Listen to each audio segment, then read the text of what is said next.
नमस्कार जय जगन्नाथ। आई मांकर 30टी घरोई देसी स्वास्थ्य टिप्स यही वीडियो रे आपण माने जानिबे। यही हेल्थ टिप्स गुड़िक जदि आपण माने जानिबे आगु आपण माने हेल्दी रही परिबे, सारा जीवन सुस्थ रही परिबे। डेरी न करी आसंतु आज रही घरोई 30टी हेल्थ टिप्स गुड़िक जानिबा। नंबर 1 सकाळु सकाळु उठिबा मात्रे मधुर भजन शुणिबा उचित। ଏହା ମନକୁ ଶାନ୍ତ ରଖିଥାଏ କିମ୍ବା ସ୍ଲୋ ମ୍ୟୁଜିକ ଶୁଣିବା ଉଚିତ। ଭଜନ ଗାଇବା କିମ୍ବା ଶୁଣିବା ମଧ୍ୟ ଉଚିତ। ଏହା ଦ୍ୱାରା ମନ ଶାନ୍ତ ରୁହେ। ଏହା ସ୍ୱାସ୍ଥ୍ୟ ପାଇଁ ବହୁତ ଭଲ ହୋଇଥାଏ।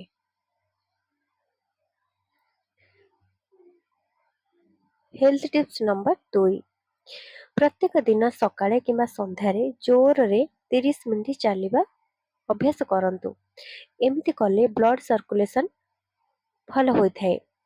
ଏହା କଲେ ଓଜନ ନିୟନ୍ତ୍ରଣରେ ରହିଥାଏ। ଏହା ମନକୁ ଖୁସି ରଖିଥାଏ। ଏହା ଦ୍ୱାରା ଆମର ହେଲ୍ଥ ମଧ୍ୟ ଭଲ ରହେ।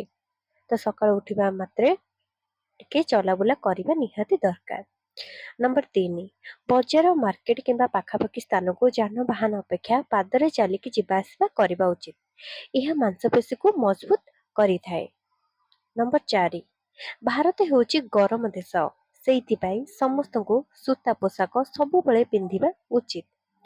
ରାତିରେ ସମସ୍ତଙ୍କୁ ହାଲୁକା କଟନ ସୂତା ପୋଷାକ ପିନ୍ଧିକି ଶୋଇବା ଉଚିତ। ଏହା ଶରୀରକୁ ଅଣନିଶ୍ୱାସୀ ହେବାକୁ ଦେଇନଥାଏ। ଶରୀର ବହୁତ କମ୍ଫର୍ଟେବୁଲ ଫିଲ୍ କରେ। ଆଉ ଶରୀର ପାଇଁ ସୂତା ବା କଟନ ପୋଷାକ ପିନ୍ଧିବା ବହୁତ ଜରୁରୀ ସମସ୍ତଙ୍କ ପାଇଁ ଅଟେ। ନମ୍ବର 5 ସୁସ୍ଥ ରହିବା ପାଇଁ ସବୁଜ ପତ୍ର ଖାଇବା ଉଚିତ। ପାଳଙ୍ଗ ଶାଗ, ବଥୁଆ ଶାଗ, ମେଥି ଶାଗ, ସଜନା ଶାଗ ଏସବୁ ସପ୍ତାହରେ 4 ଥର ଖାଇବା ଦରକାର।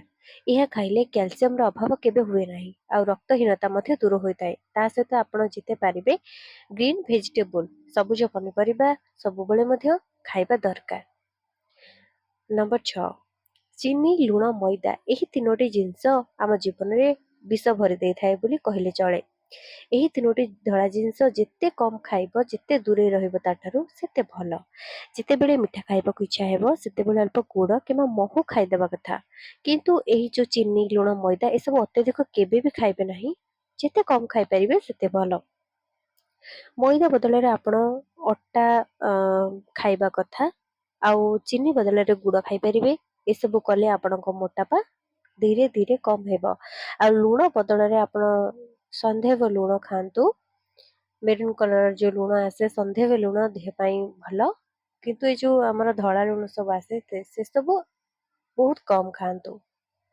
ଏସବୁ ଯଦି ଆପଣ କରିବେ ଆପଣଙ୍କ ଶରୀରର ମୋଟାପା କମ ହେଇଯିବ। ଯଦି ଆପଣ ଅଧିକ ମୋଟା ଅଛନ୍ତି, ହେଲ୍ଦି ଅଛନ୍ତି, ତାହେଲେ ଏଇଟାକୁ ନିହାତି ଫଲୋ କରନ୍ତୁ। ଏଇ 3ଟା ଜିନିଷ ପୁରା କମ କରିଦିଅନ୍ତୁ। ମାସେ ଭିତରେ ଦେଖିବେ କେତେ ଆପଣମାନେ ଓଜନ କମ ହେଇଯିବ। ଆଉ ଘରେ ତିଆରି ହୋଇଥିବା ମିଠା ଜିନିଷ ଖାଆନ୍ତୁ। ବାହାରେ ତିଆରି ହୋଇଥିବା ମିଠା ଜିନିଷ ଅଧିକ ଖାଆନ୍ତୁ ନାହିଁ। ଆଉ ଘରେ ତିଆରି ହୋଇଥିବା ଯେଉଁ ମିଠା ଜିନିଷ ଖାଇବେ ବହୁତ କମ ଖାଇବା ଦରକାର। ଚେହେରା ଗ୍ଲୋ କରିବା ପାଇଁ ପ୍ରତ୍ୟେକ ଦିନ 2.5ରୁ 3 ଲିଟର ପାଣି ପିଇବା ଉଚିତ ସମସ୍ତଙ୍କୁ। ପାଖାପାଖି 8ରୁ 10 ଗ୍ଲାସ ପାଣି ସମସ୍ତଙ୍କୁ ପିଇବା କଥା।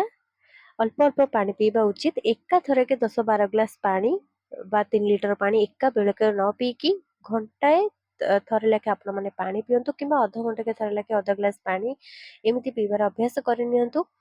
ଯାହାଦ୍ୱାରା ଆପଣ ସମ୍ପୂର୍ଣ୍ଣ 8ରୁ 10 ଗ୍ଲାସ ପାଣି ପିଇପାରିବେ ଦିନ ଯାକ ଭିତରେ। ଆଉ ପାଣି ପିଇବା ଦ୍ୱାରା ମୁହଁ ଆପଣଙ୍କର ଗ୍ଲୋ କରିବ, କିଡନୀ ସଫା ରହିବ, ଶରୀରରୁ ସବୁ ବିଷ ବାହାରିଯିବ ଆଉ ହଜମ ଶକ୍ତି ମଧ୍ୟ ଭଲରେ ହେବ। ତ ସମସ୍ତଙ୍କୁ ପାଣି ନିଶ୍ଚୟ ପିଇବା ଦରକାର।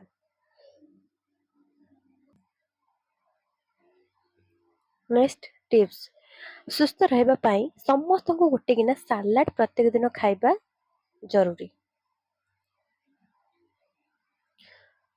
ସାଲାଡକୁ ଲଞ୍ଚ ସମୟରେ ଖାଇବା ଅଧିକ ଭଲ। ସେଥିରେ ଦହି ମିଶାଇକି ଖାଇଲେ ଅଧିକ ଭଲ ହୁଏ। ଆପଣ ଯଦି ଲେମ୍ବୁ ମିଶାଉଛନ୍ତି ତା ବଦଳରେ ଦହି ମିଶାଇକି ସାଲାଡରେ ଖାଆନ୍ତୁ। ଦହି ଗରମ ଦିନରେ ଶରୀରକୁ ଥଣ୍ଡା ରଖେ। ପେଟ ପାଇଁ ମଧ୍ୟ ଦହି ଅଧିକ ଭଲ ଅଟେ। ଆଉ ଫିଟ୍ ରହିବା ପାଇଁ, ସବୁବେଳେ ସ୍ଲିମ୍ ରହିବା ପାଇଁ ସାଲାଡ ସମସ୍ତଙ୍କୁ ମାନେ ଲଞ୍ଚ ସମୟରେ ଆଡ୍ କରିବା ନିହାତି ଦରକାର। ସପ୍ତାହରେ 2 ଥର ନଡ଼ିଆ ତେଲକୁ ଉଷୁମ କରିକି କେଶରେ ଲଗେଇବା କଥା। ଧୀରେ ଧୀରେ ହାଲକା ହାଲକା ମସାଜ କରିକି ଆପଣମାନେ କେଶରେ ନଡ଼ିଆ ତେଲ ଲଗାନ୍ତୁ, ଏହା ଚୁଟିକୁ ଶୀଘ୍ର ବଢ଼ାଇଥାଏ। ରନ୍ଧା ନଡ଼ିଆ ତେଲ ଚୁଟି ପାଇଁ ବହୁତ ଭଲ, ଆଉ କେଶ ଝଡ଼ିବା ବନ୍ଦ କରିଦେଇଥାଏ ଯଦି ଆପଣ ଏମିତି କରନ୍ତି। ଆଉ ନିଦ ମଧ୍ୟ ଭଲରେ ଆସିବ, ମନର ଟେନସନ୍ ମଧ୍ୟ କମ୍ କରିବ। ତ ସମସ୍ତଙ୍କୁ ସପ୍ତାହରେ 2 ଥର ନଡ଼ିଆ ତେଲକୁ ଟିକେ ଉଷୁମ କରି ରନ୍ଧା ନଡ଼ିଆ ତେଲକୁ ଧୀରେ ଧୀରେ କେଶରେ ମାଲିସ କରି ଲଗାନ୍ତୁ। ଏହା ବଢ଼ିଆ କାମ କରେ କେଶ ପାଇଁ। ରାତି 10ଟା ଭିତରେ ଶୋଇବା ଉଚିତ। ସବୁବେଳେ ରାତି 10ଟା ଭିତରେ ହିଁ ଶୋଇବାର ଅଭ୍ୟାସ କରିନିଅନ୍ତୁ। ସୁସ୍ଥ ଶରୀର ପାଇଁ ଜଣେ ମନୁଷ୍ୟକୁ 6ରୁ 8 ଘଣ୍ଟା ଶୋଇବା ନିହାତି ଆବଶ୍ୟକ। ଏହା କଲେ ହରମୋନ ସନ୍ତୁଳନରେ ରହେ, ବୟସ ଅଧିକ ଦେଖାଯାଏ ନାହିଁ, ଆଖି ତଳେ କଳା ଦାଗ ମଧ୍ୟ ହୁଏ ନାହିଁ। କିନ୍ତୁ ଶୋଇବାର 1 ଘଣ୍ଟା ଆଗରୁ ମୋବାଇଲ ବ୍ୟବହାର କରିବା କଥା ନୁହଁ। ମୋବାଇଲ ଯଦି ଆପଣମାନେ ଶୋଇବା ପୂର୍ବରୁ ବ୍ୟବହାର କରିବେ, ନିଦ ଠିକ ସେ ହବ ନାହିଁ। ତ ଶୋଇବାର 1 ଘଣ୍ଟା କିମ୍ବା 2 ଘଣ୍ଟା ଆଗରୁ ମୋବାଇଲ ଆଉ ବ୍ୟବହାର କରିବେ ନାହିଁ, ଯେମିତି ଶୀଘ୍ର ଶୋଇଯିବେ। ନେକ୍ସଟ ଟିପ୍ସ ଜାଣିବା। ସକାଳେ ସୂର୍ଯ୍ୟ ଉଠିବା ପୂର୍ବରୁ ବା ସୂର୍ଯ୍ୟ ଉଇଁବା ପୂର୍ବରୁ ପ୍ରଥମେ ଉଠିକି 15 ମିନିଟ୍ ଖୋଲା ଆକାଶ ତଳେ ବସନ୍ତୁ। ଏହି ସମୟରେ ଦେଖିବେ ପୁରା ଚାରିଆଡ଼େ ଶାନ୍ତ ଥିବ, ପରିବେଶ ପୁରା ଶାନ୍ତ ଥିବ। ଏମିତି କଲେ ଆପଣ ଏହା ଦ୍ୱାରା ଶରୀରକୁ ଭିଟାମିନ୍ ଡି ମିଳିବ, ହାଡ଼ ମଜବୁତ ହବ, ଆଉ ମନ ପ୍ରସନ୍ନ ରହିବ, ଆଖିର ପାୱାର ମଧ୍ୟ ବଢ଼ିବ, ଜ୍ୟୋତି ପଡ଼ିବ। ଆଉ ସକାଳ 8ଟା ପୂର୍ବରୁ ଏହା କରିବା କଥା। ଆପଣମାନେ ସକାଳ 8ଟା ପୂର୍ବରୁ ହିଁ ଏସବୁ ଜିନିଷ ସାରିଦେବେ। ଆଉ ସକାଳର ଯୋଉ କଅଁଳିଆ ଖରାଟା ଦେହ ପାଇଁ ବହୁତ ଭଲ, ଭିଟାମିନ୍ ଡି ମିଳିବ। କିନ୍ତୁ 8ଟା ପରେ ଯଦି ଆପଣ ଖରାରେ ଚାଲବୁଲା କରିବେ, ଏହା ଶରୀର ପାଇଁ ହେତେ ବି ଫାଇଦା ହବ ନାହିଁ। ଖାଇବା ପରେ ସାଙ୍ଗେ ସାଙ୍ଗେ ଶୋଇବା କଥା ନୁହଁ, 10 ମିନିଟ୍ ଖାଇବା ପରେ ଚାଲିବା ଉଚିତ। ଏମିତି କଲେ ଖାଦ୍ୟ ଶୀଘ୍ର ହଜମ ହୁଏ, ପେଟ ବଢ଼େ ନାହିଁ, ଗ୍ୟାସ୍ ମଧ୍ୟ ହୁଏ ନାହିଁ। ରାତି ଖାଇବା ପରେ ନିଶ୍ଚୟ ଆପଣ ଚାଲିବାର ଅଭ୍ୟାସ କରନ୍ତୁ। ଏହାଦ୍ୱାରା ପେଟ ବଢ଼ିବ ନାହିଁ, ଚର୍ବି ମଧ୍ୟ ଅଧିକ ଲାଗିବ ନାହିଁ। ନେକ୍ସଟ ଟିପ୍ସ ଆସନ୍ତୁ ଜାଣିବା। ଚାହା କଫି ଅପେକ୍ଷା ଅଦା ଚା କି ଗ୍ରୀନ୍ ଟି ପିଅନ୍ତୁ। ଏହାଦ୍ୱାରା ହଜମ ଶକ୍ତି ବଢ଼େ, ଓଜନ କମ ହୁଏ, ଆଉ ଶରୀର ଡିଟକ୍ସ ହୁଏ। ଦିନକୁ 2 କପ୍ରୁ ଅଧିକ ଚା କଫି ପିଅନ୍ତୁ ନାହିଁ। ଖାଲି ପେଟରେ କେବେ ଚା କଫି ପିଅନ୍ତୁ ନାହିଁ, ଏହାଦ୍ୱାରା ଗ୍ୟାଷ୍ଟ୍ରିକ୍ ସମସ୍ୟା ହୋଇଥାଏ। ମନକୁ ସବୁବେଳେ ଶାନ୍ତ ରଖିବା ପାଇଁ ପ୍ରତ୍ୟେକ ଦିନ 10 ମିନିଟ୍ ପ୍ରାର୍ଥନା କି ନାମ ଜପ କରନ୍ତୁ। ରାଧା ରାଧା କି ଓମ୍ ନମ ଶିବାୟ ଜପ କରନ୍ତୁ। ଯେଉଁ ଠାକୁରଙ୍କୁ ଆପଣ ମାନୁଛନ୍ତି ତାଙ୍କର ନାମ ନିହାତି ଜପ କରନ୍ତୁ କିମ୍ବା ମନ୍ତ୍ର ଜପ କରନ୍ତୁ। ଏହାଦ୍ୱାରା ଟେନସନ୍ କମ ହୁଏ, ଆଉ ବ୍ଲଡ ପ୍ରେସର କଣ୍ଟ୍ରୋଲରେ ରହେ। ମନ ଶାନ୍ତ ରହିଲେ ଶରୀର ମଧ୍ୟ ସୁସ୍ଥ ରହେ। ସକାଳେ ଖାଲି ପେଟରେ ଏହା କରିବା ବହୁତ ଭଲ। ସପ୍ତାହରେ ଥରେ ନଡ଼ିଆ ତେଲ କି ସୋରିଷ ତେଲ ଶରୀରରେ ମାଲିସ କରିକି ଗାଧାନ୍ତୁ। ତେଲ ଲଗେଇଲେ ଆମର ତ୍ୱଚା ବହୁତ ଭଲ ରହେ, ପୁରା ଗ୍ଲେଜ୍ କରେ ବା ଗ୍ଲୋ ଦେଖାଯାଏ। ଏହାଦ୍ୱାରା ରକ୍ତ ସଞ୍ଚାଳନ ବି ଭଲ ହୁଏ, ଚର୍ମ ନରମ ରହେ ଆଉ ଚମକଦାର ଦେଖାଯାଏ, ମାଂସପେଶୀର ଯନ୍ତ୍ରଣା କମ ହୁଏ। ଆଉ ଶୀତ ଦିନରେ ଏହା ବହୁତ ଆବଶ୍ୟକ। ଅଲଗା ଦିନରେ ବି ତେଲ ନିଶ୍ଚୟ ଲଗେଇବେ, କିନ୍ତୁ ଶୀତ ଦିନରେ ନିହାତି ଜରୁରୀ। ଟିଭି କି ମୋବାଇଲ ଦେଖିବା ସମୟରେ ପ୍ରତି 30 ମିନିଟରେ ଥରେ ଆଖି ବନ୍ଦ କରିକି ଆରାମ କରନ୍ତୁ। ଏହାଦ୍ୱାରା ଆଖିର ଥକା ଦୂର ହୁଏ, ମୁଣ୍ଡ ବିନ୍ଧା ଆଉ ଆଖି ଜଳା କମ ହୁଏ। ରାତିରେ ଶୋଇବାର 1 ଘଣ୍ଟା ପୂର୍ବରୁ ମୋବାଇଲ ଛାଡ଼ି ଦିଅନ୍ତୁ। ଏହାଦ୍ୱାରା ନିଦ୍ରା ଭଲ ଆସିଥାଏ। ପ୍ରତ୍ୟେକ ଦିନ ପରିବାର ମାନଙ୍କ ସହ ମିଶିକି 15 ମିନିଟ୍ ହସିକି ଟିକେ କଥା ହୁଅନ୍ତୁ। ମନ ଖୋଲା ହସିଲେ ଶରୀରର ଅଧା ରୋଗ ଦୂର ହୋଇଯାଏ। ଏହାଦ୍ୱାରା ଇମ୍ୟୁନିଟି ବଢ଼ିଥାଏ, ମନର ଟେନସନ କମ ହୁଏ, ଘରେ ସୁଖ ଶାନ୍ତି ସବୁବେଳେ ରହେ। ପ୍ରତ୍ୟେକ ଦିନ ସକାଳେ 5ଟା ଭିଜା ହୋଇଥିବା ବାଦାମ ଖାଆନ୍ତୁ। ରାତିରେ ଆପଣ ବାଦାମକୁ ପାଣିରେ ଭିଜେଇକି ରଖିଦେବେ, ସକାଳେ ତାର ଚୋପା ଛଡ଼େଇ ଦେଇକି ଖାଇବେ। ଏହାଦ୍ୱାରା ମସ୍ତିଷ୍କର ଶକ୍ତି ବଢ଼େ, ଚର୍ମ ଚମକେ, ଆଉ ଚୁଟି ମଜବୁତ ହୁଏ, ହାଡ଼ ମଧ୍ୟ ମଜବୁତ ହୁଏ। ଆଉ ଛୋଟ ପିଲାମାନଙ୍କୁ ବିଶେଷ କରି ଆପଣମାନେ ବାଦାମ ଖାଇବାକୁ ଦିଅନ୍ତୁ ସକାଳୁ ସକାଳୁ।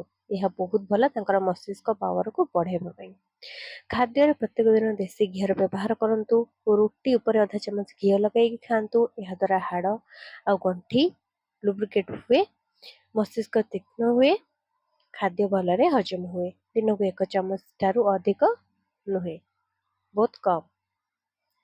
ଘରର କାମ କରିବା ସମୟରେ ସଙ୍ଗୀତ ଶୁଣିକି କାମ କରନ୍ତୁ। ଏହାଦ୍ୱାରା ମନ ପ୍ରସନ୍ନ ରହେ, ଆଉ ଥକା ବି ଲାଗେ ନାହିଁ। କେତେବେଳେ ବି କାମଟା ହେଇଯାଏ, ନିଜେ ବି ଆପଣ ଜାଣିପାରିବେ ନାହିଁ। ଯଦି ଆପଣ କେତେବେଳେ ବି ଧ୍ୟାନ ରଖିଥିବେ ଯେ ସଙ୍ଗୀତ ଶୁଣିକି ଶୁଣି ଆପଣଙ୍କର କାମଟା ସରିଯିବ, ଜଲ୍ଦି ସରିଯିବ। ଷ୍ଟ୍ରେସ୍ ମଧ୍ୟ କମ ହେବ, ଆଉ ବ୍ଲଡ ପ୍ରେସର ବି କଣ୍ଟ୍ରୋଲରେ ରହିବ। କାମ କରିବାର ମଜା ମଧ୍ୟ ଆସିଯିବ। ଭଜନ କି ପ୍ରାର୍ଥନା ସଙ୍ଗୀତ ଶୁଣିଲେ ଆହୁରି ଭଲ। କାମଟା ଅତି ସହଜରେ ହେଇଯିବ, କେତେବେଳେ ସରିଯିବ ଜାଣି ହବନି। ସପ୍ତାହରେ ଥରେ ତ୍ରିଫଳା ପାଣିରେ ଆଖି ଧୁଅନ୍ତୁ। ରାତିରେ ତ୍ରିଫଳା ଭିଜାଇ ସକାଳେ ଛାଣିକି ସେହି ପାଣିରେ ଆଖି ଧୁଅନ୍ତୁ।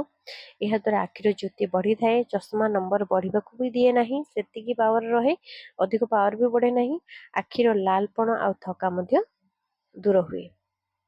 ଖାଦ୍ୟରେ ଲୁଣ ଆଉ ଚିନିର ପରିମାଣ ବହୁତ କମ୍ କରିଦିଅନ୍ତୁ। ମିଠା ଖାଇବା ଇଚ୍ଛା ହେଲେ ଗୁଡ଼ କି ମହୁ ବ୍ୟବହାର କରନ୍ତୁ। ଏହାଦ୍ୱାରା ବ୍ଲଡ଼ ପ୍ରେସର ଆଉ ସୁଗାର କଣ୍ଟ୍ରୋଲରେ ରହେ। ଓଜନ ବଢ଼ିବାକୁ ଦିଏ ନାହିଁ। ଶରୀରରେ ଫୁଲା ମଧ୍ୟ କମ୍ ହୁଏ।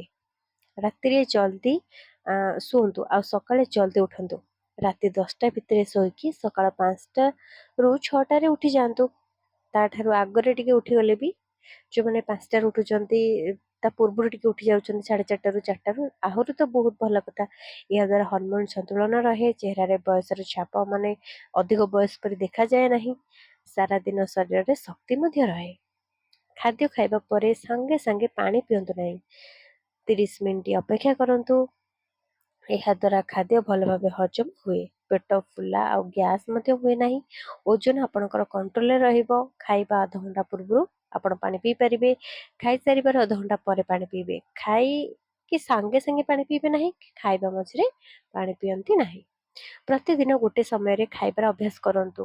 ମାନେ ଆପଣ ସକାଳ ଯଦି ଜଳଖିଆ ଖାଉଛନ୍ତି 8ଟା ଭିତରେ, ତ 8ଟା ଭିତରେ ସବୁଦିନ ଖାଆନ୍ତୁ। ଯଦି ଲଞ୍ଚ ଆପଣ ମାନେ 12:30 12ଟା ଭିତରେ ଖାଉଛନ୍ତି, ତ ସବୁଦିନ ସେଇ ଗୋଟେ ସମୟରେ ହିଁ ଖାଆନ୍ତୁ। କାରଣ ଗୋଟେ ସମୟ ଆମକୁ ଅଭ୍ୟାସ କଲେ ଆମ ଶରୀର ଗୋଟେ ପ୍ରପର ଡାଏଟ୍ ମେଣ୍ଟେନ୍ କରିବ ଆଉ ଆମ ଶରୀର ହେଲ୍ଦି ରହିବ।